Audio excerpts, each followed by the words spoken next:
So we're learning the Maamar Vata Titzave.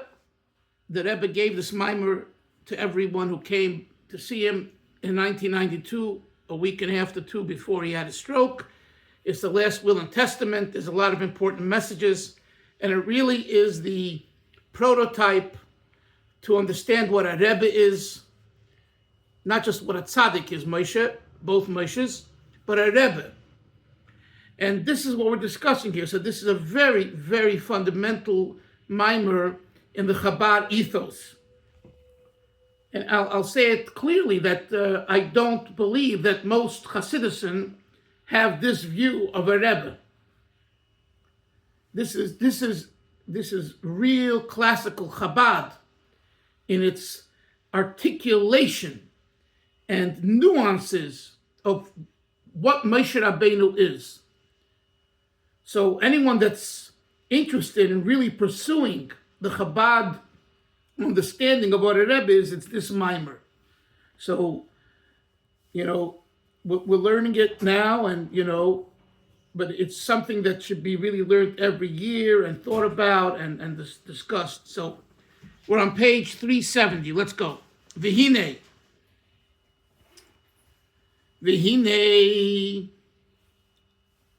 Yedua Shamasiras Nefesh Bepoyel Altero Mitzvahs.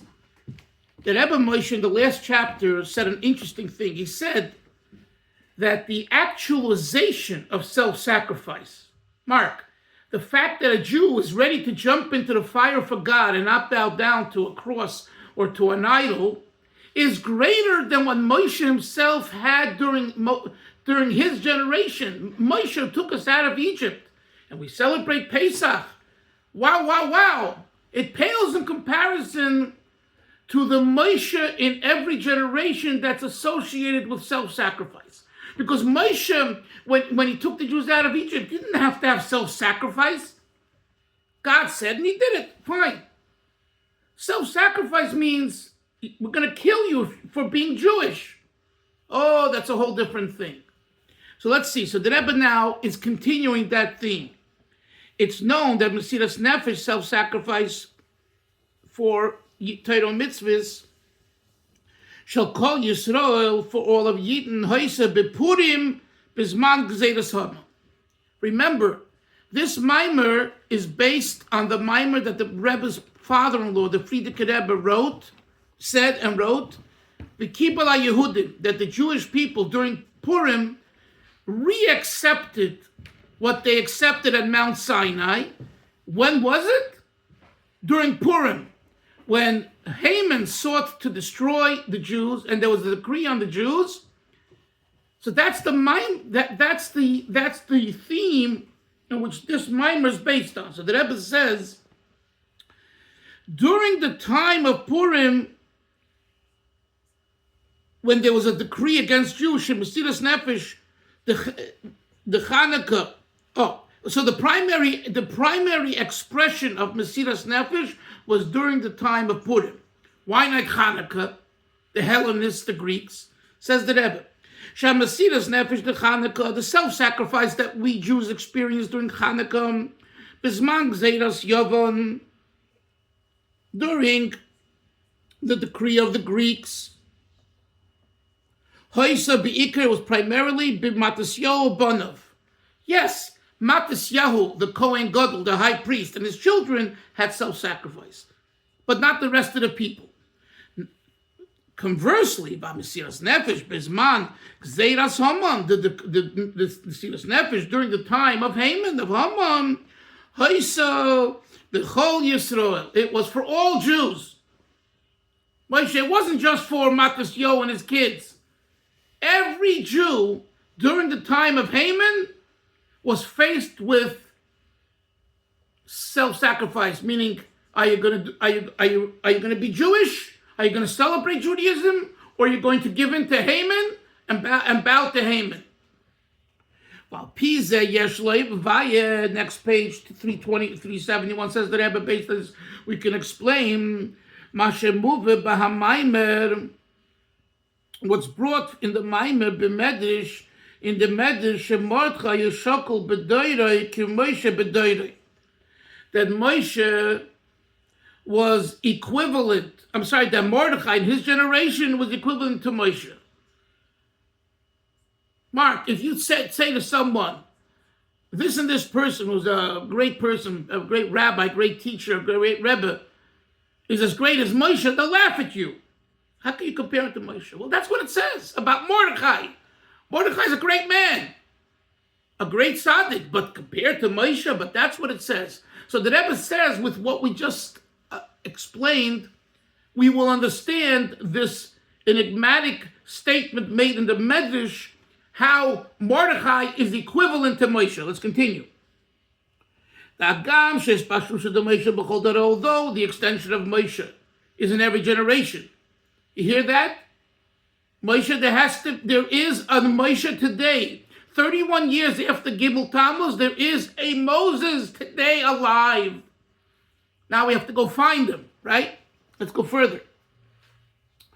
The Bekol Mokim, nevertheless, Isa b'Medrash, we find in the Midrash, Shemordchai Dafki Ushokol B'Doyra K'Moshe B'Doyra. In other words, like this. If there is an extension of Moshe in every generation, why does the Medrash have to say that Mordechai is like Moshe? So the Rebbe explains that. In other words, it seems like the Moses, the Moshe in the generation of Mordechai is not as powerful spiritually as Mordechai in his generation. It explains that now. We might say, Shehamaylas de Mordechai HaYehudi, the virtue of Mordechai, the Jew, over the Moshe within the generation, who shehu haya haraya mehemna begolu shekol Yisrael shebedoyrei. It's because he was the revealed and open, accessible Moshe, the loyal shepherd in his generation. Kedugmas Moshe, comparable to Moshe, who was Raya Mehemna, the faithful shepherd, Shehimshich Das L'chol Yisrael shebedoyrei, that drew knowledge to every Jew.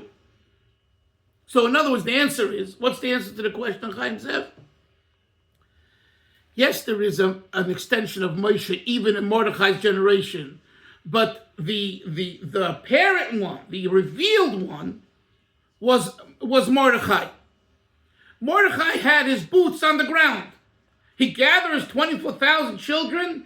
He says, let's say, verses of Torah, knowing that Haman and Achashverosh and everyone else is against him and they might kill him and everything else. So because he has the Mesiras Nefesh in actualization, he actualizes it, he is greater than the extension of Moshe in his generation. And that's why he is compared to Moshe. And this is also understood from the fact that the generation of Moshe, Kol Anshe Doirei, all the people of Moshe's generation, Nikre, next page, Nikre Doir Deya, are called a generation of knowledge. The Elo, the Moshe Yagoli Yezeh Shiraim Nem Shekol Yisrael Ayedei Shem Shchodas Kol Anshe Doirei. By Moshe, this idea of being this type of leader was because he taught everyone knowledge, to have knowledge in God, to understand God. Over Mordechai, in the generation of Mordechai, during Purim, this thing was revealed. He revealed the power of self-sacrifice. So what we have here is a very important point. Listen to this. Moshe reveals your connection with God through knowledge, to understanding God. Mordechai reveals the connection to Hashem through self-sacrifice. And even though the Medrash says Mordechai in his generation is equivalent to Moshe in his generation, but each has a different role. Moshe in his generation teaches knowledge to us to understand God. Mordechai teaches, get down and dirty and be ready to give your life for Hashem. So the content of Moshe's service, Moshe's job, versus Mordechai's job are two different contents. At the end, they both are, of course, they're both important, and they both give something that we need. But self-sacrifice is the highest, the greatest. There's nothing greatest. Everything else, talk is cheap. Talk is cheap. Okay? Good speakers and good philosophizers, it's all baloney 10 times. Go out and let me see you do this out in the boondocks, on the front. That's Mesiras Nefesh. That's self-sacrifice. And the Rebbe, by the way, Yoini told this to us Hasidim from the very beginning in 1951. Hasidim, Chabad Hasidim for 200 years, from the Alter Rebbe on, were very special, they were very serious servants of Hashem, Oivdei Hashem. And they had Avos Yisrael, and they helped, right? And they had self-sacrifice in Russia. But the Rebbe taught that here in America or in Eretz Yisrael, in the free world, where no one is putting up a gun to kill you, even though we have that today with anti-Semitism, but you know what I'm saying? It's there that you're tested whether you really have Mesiras Nefesh. Because if you sit on your loins and you relax in the free world, it shows that your self-sacrifice is not who you are. He's going to say that soon, and it's a mind-blowing idea that he's going to say later in one of the chapters. And I remember the first time I learned it, it just blew me away. Then when it came out as a published, edited Maamar, it goes even further. So let's continue. Look at these words. These are the last words over here on page 372. The Rebbe says that my father-in-law, who is the master of the Maamar, the author of the Maamar, the Kibbul HaYehudim, by saying this about Mordechai, that Mordechai has one up on Moshe, and that is self-sacrifice, by making that statement about Mordechai, he's ruling, he's making a psak, he's giving an authoritative opinion about himself. Esadin al atzmoi. Right? We have that concept. When you kind of judge someone else, you're really judging yourself. So be very careful, right? You know that idea, Chevra, right? It's Pirkei Avos. If you judge someone else, it's Pirkei Avos based on a taich, I think, of the Baal Shem Tov, of the Magid. That, right? When you're judging someone else, you're really judging yourself. So be careful how you judge and what you judge, and if you should judge. But in the positive side, the Rebbe says the fact that my father-in-law, the Frierdiker Rebbe, writes this in his Maamar of 1927, the Kibbul HaYehudim, that Moshe, shared with us in the very beginning, that Maamar that we once learned.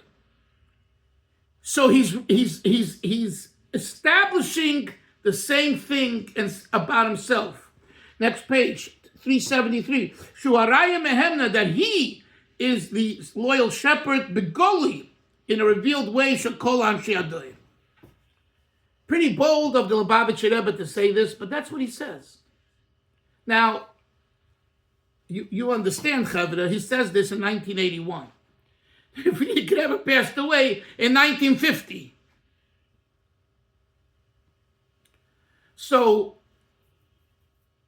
just for the record, because honesty is the best policy, who is a greater Meshechist than the Lubavitcher Rebbe? Right? In 1981, 31 years after his father-in-law passes away, he says here that my father-in-law, based on his explanation, is making a ruling about himself that he is the Moshe Rabbeinu of the generation. Hey, wait a minute, which generation? He passed away in 1950. It's 1981. So what do we see?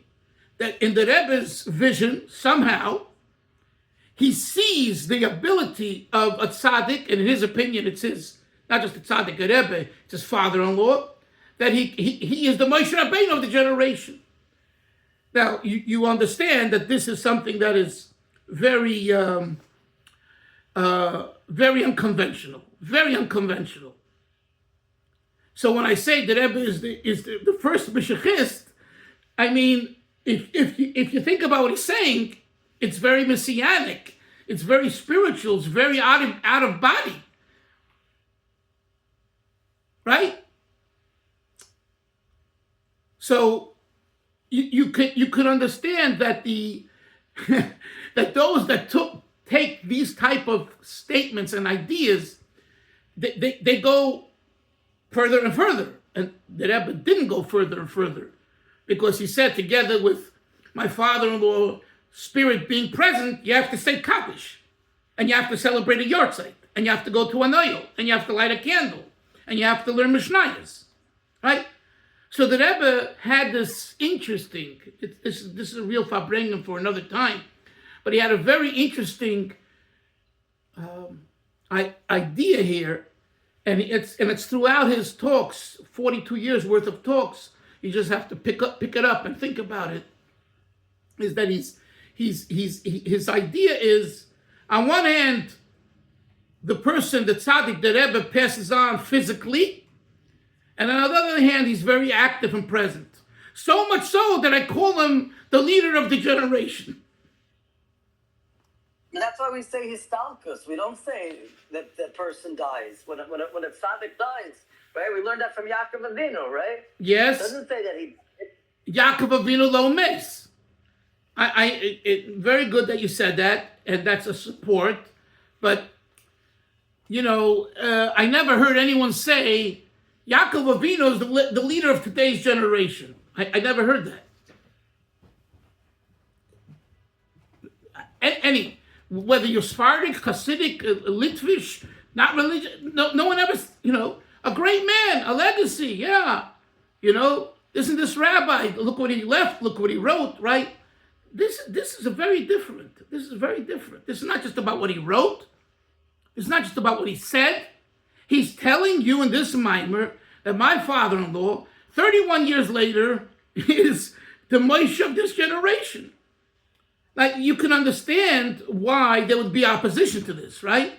And at the same time, if you knew the Rebbe and you could know him from his teachings and writings, and today the video, right? He was a very honest man and a humble man, really, and not a lunatic. You understand? And not a fantazite. This opens for us, at least for me, it opens up another realm of reality that's just as real as what you have in your life. Yes, Moshe. Yeah, just on this point that you're making. So someone's forwarded to me yesterday a very interesting, a few-minute documentary about the Rebbe and his relationship with Rebbe Nachum Partovich. I sent it to the group just now. And it's interesting because he speaks, this Rosh Hashiva speaks about, towards the end of the video, about if there's someone in our generation who could be Mashiach, he would say it's the Rebbe. Right. But remember, first of all, I wrote all about him and much more than the video in one of my books, just if you ever care to read it, just letting you know. But he said that when the Rebbe was alive in the 1970s. You understand? The point over here that I'm making and making you aware of is that the Rebbe says this in 1981, 31 years after his father-in-law. Yeah. And there's another thing. The Rebbe doesn't say here Mashiach. The Rebbe says here that he is what he in his language, the Nasi. He doesn't say here the word Nasi, but he always would say the Nasi, the prince of the generation. Here he uses the words that's found in that Maamar of the Kibla Yehudim, the Raya Mehemna. Right? Those are the words here. It doesn't say Nasi. It doesn't say Mashiach. It says that my father-in-law, by saying that Mordechai was the Raya Mehemna in his generation, he's saying the same thing about himself. That's another idea. can they all come together? Everything can come together, but there's Mashiach, right? So Reb Nochem Pertovich is speaking about Melech HaMoshiach. He's basing on the Rambam. You understand, Moshe? I want to give you background. You understand, Reb Nochem is basing it on a Rambam. Reb Nochem was a Litvak. He wasn't a Chassid. He's bringing a Rambam. So the Rambam talks about the King Messiah, Melech HaMoshiach. And he says that according to what the Rambam says, it could be that as far as he sees, that the Rebbe is a candidate to be this Melech HaMashiach. It is a powerful statement, no question about it, especially coming from an old-time Litvak from Mir, you know what I'm saying? Not a Misnagid. Not a, but a Litvak. So it carries a lot of weight, right? But that's a different analysis than what we're discussing here. It's important always to really hone in on who's saying it, where is he coming from, what are his sources. This is called intelligent analysis. Now, if we group everything together, and I'm not saying it, Chas v'sholom, to put you down. I'm just saying it's very good what you said, but that's a different analysis. Right, I hear that. Yeah, okay, I got it. Yeah. So what it says here is revolutionary. As much as that's revolutionary coming from Nochem Pertovitz, and it is, this is even more.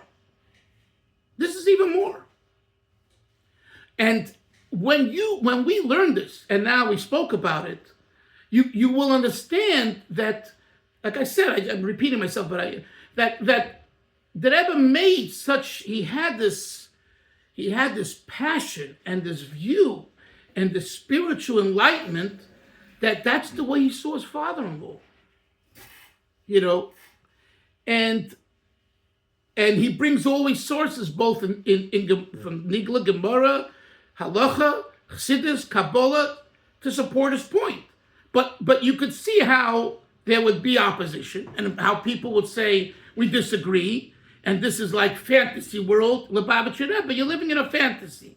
Your father-in-law has passed on 31 years. So Yoini says Histalkus.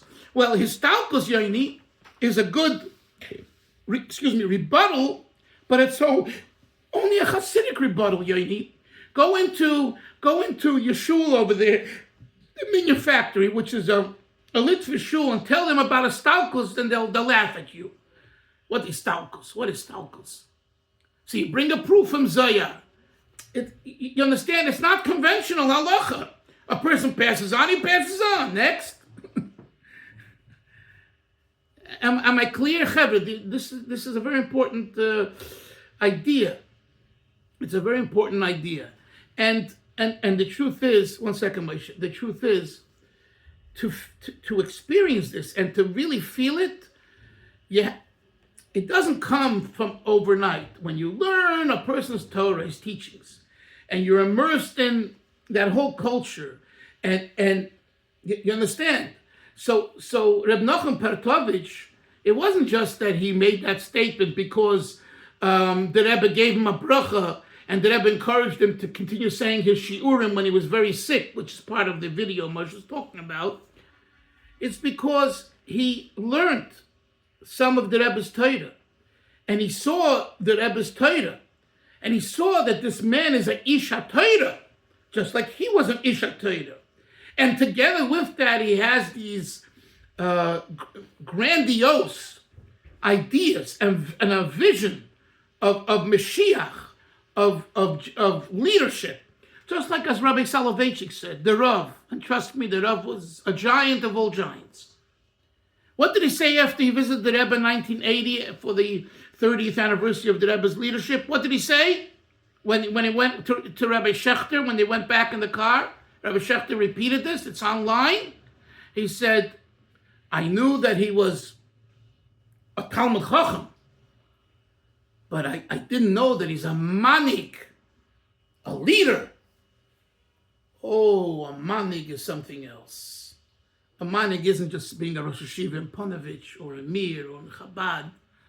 A manik is a visionary, someone who has a far look and sees what the generation needs. Yes, Moshe, your turn. Just question. Rebbe Dalfin, you said earlier in the shir Yeah. that the Chabad, the view of what is a Rebbe is different than other Hasidus. So maybe in the future we could speak about it. I'd like to hear more about that. Okay. How do other Hasidic groups, how do other Hasidus view a Rebbe as opposed to Chabad? Okay. It's a very fair question and definitely a good topic for a Farbrengen. So we'll put it into the queue, and in Mitzvah Shem we will. Anyone else? Everyone's quiet. Let's hear from Hillel, from Mark, from Yoni, from Chaim Zev. Why are you all so quiet? Rebbe, do you think? I mean, it's interesting that we're learning this, but I'm saying, do you think that this was the reason why there was such a crisis in Chabad after the Rebbe died? I mean, my uncle was a physician. He was in Crown Heights, and they had set up all these, therapists all over the place. He was one of the therapists, and he was also a radiologist. And he said nobody came. Like, very few people came. There were people that expected this to create a crisis in Chabad. That you could tell, because the Rebbe didn't have children, and then all of a sudden, there's this crisis. What do we do? And the whole thing that we're learning now, I could see, like what you were saying, it could be misinterpreted. And not only misinterpreted, but if somebody is a litfuck, is not going to understand what we're talking about. 100%. And the reason most people didn't come is because as much as they say all these things, they're grounded. And when you're grounded, people live and pass on. So to most people, as sad as it was and as difficult as it was, we believe in Hashem and we believe in His world and we know exactly what He's doing. I mean, we don't know, but we see, right? So, and I'll make another point. Most Hasidim were not on. It's like we're learning this Maamar. Their faith is not who they are. They have faith. This is but it's imposed on them. So they love the Rebbe and they do what the Rebbe is, but are they Rebbe? Oh, and then there were a few who I know who went into a depression. One of them didn't come out till he passed on. They had to pull him out of his apartment. And he wasn't from the known big Hasidim. He was from a prominent family. So, but, and here's another point. Those Hasidim that were really connected, understood, and took them time to process that the will of Hashem and the will of the Rebbe himself is, and he said it, and he says it in this Maamar towards the end also, get up and do it yourself, enough relying on me. And this is such an important point, and I'm telling you, I'm dealing with people today that are Chabadniks, that are in counseling, that are having a difficulty with this. And it's like, what, for 40 plus years, 50 years, and Hillel should relate to it well and could probably talk about it more. You're trained in a certain way, your behavior, your paradigm, your way of thinking is conditioned. And when you're relying on a person in a sense for all those years and the person is not there, you fall apart. Yep. You fall apart. Exactly. And the same is true when there's a loss. I mean, the other day we had David Noel's son's yard site, and I saw a little bit. It's like your heart. It's like, but at the same time,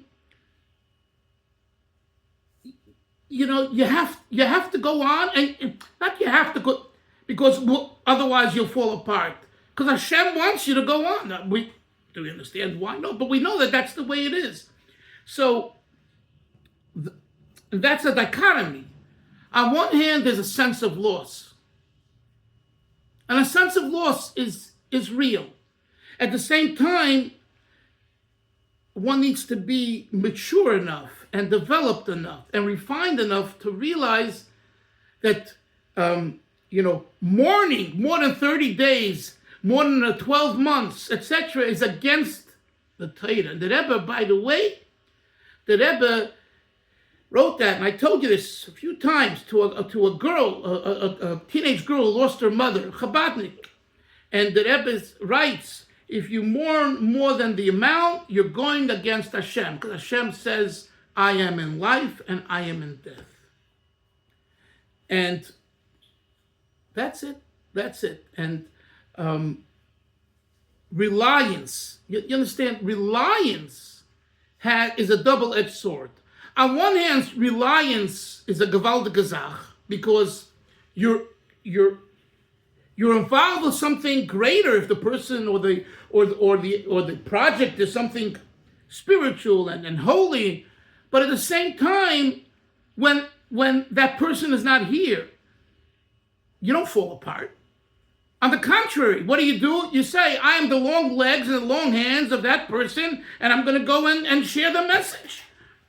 And that's what the shluchim of the Rebbe, in a sense, have done, rather than folding up. So that's my answer to you, Yoni, when you say, your uncle didn't have any clients to come to him. It's because as much as there was mourning, there was even more understanding that, hey, we have a mission. And b'derech klal, generally speaking, that was the Rebbe's attitude. When people wrote to the Rebbe, should we cancel a wedding? Should we cancel a bar mitzvah? Should we cancel a happy occasion because of A, B, and C? Generally, the Rebbe's answer was no. Again, you have to know the circumstances. If all of Klal Yisrael is canceling an event because of October 7th, and you don't, I'm sorry to say, you're an idiot. Like you're a fool. Like you're being disrespectful. Okay? But as far as, on a personal level, on the contrary, show what you're made of. You really feel the loss of the Lubavitcher Rebbe, then what are you doing for him? And that's what he's going to say in this Maamar, towards the end. That's exactly what he's going to say. You guys have relied on me for 42 years. It's very, very nice. Now you have all this Torah. Now do something with it. I've tried to bring Mashiach. I've done whatever I can. Didn't happen yet in actuality. And by the way, but when the Rebbe said that in 1991, Nisan, 28th of Nisan, which we spoke about, I think, in the past, that's what he was saying. He wasn't giving up. He's saying, from this moment on, reliance is not the answer.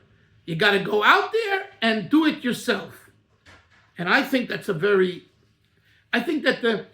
people that say, well, the Rebbe was a smart man. Why didn't he leave another Lubavitcher Rebbe? Why didn't he leave another leader? He left the leader. You and I are the leaders. Oh, it's too hard for us. No, it's not. You're lazy.